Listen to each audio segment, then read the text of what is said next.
тот день мне позвонила знакомая и, срываясь на рыдание, рассказала, что в ветеринарной клинике, куда она ходила со своей собакой на осмотр, сидит щеночек, которого ветеринары собираются усыпить в конце рабочего дня, а вернее около 7 часов вечера, а часы уже показывали половину пятого. Я спросила, из-за чего, он чем-то болеет серьезным? Знакомая ответила, что нет, что щенок абсолютно здоров, разве что слегка прихрамывает, просто он не нужен им. Они оставили его в специальной комнате, где обычно животные ожидают своей участи. То, насколько я тогда была злой, невозможно описать. Так вы забрали его оттуда или нет?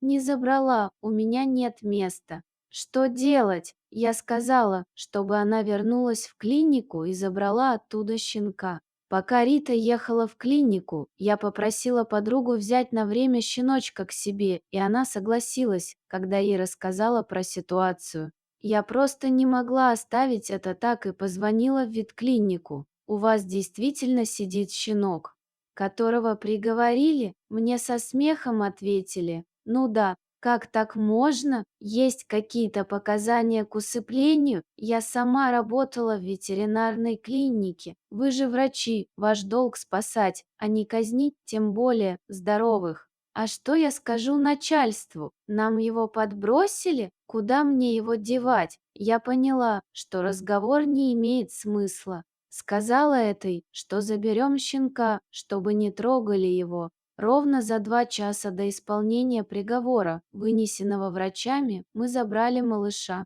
Он оказался очень красивым, но с самым печальным взглядом в мире. Возможно, стафтерьер с небольшой помесью. Кроха был очень рад, что ему разрешили спать на кровати и даже укрыли одеяльцем. А уже спустя пару часов после моего объявления в соцсети откликнулась хорошая семья.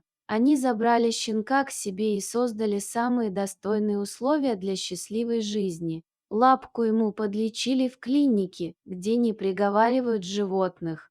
Вырос щенок настоящим красавцем, которого очень любит семья. Живет он в доме, а спит на кровати. Хозяева ночают в нем души и часто присылают мне его фото, которому улыбнулась удача.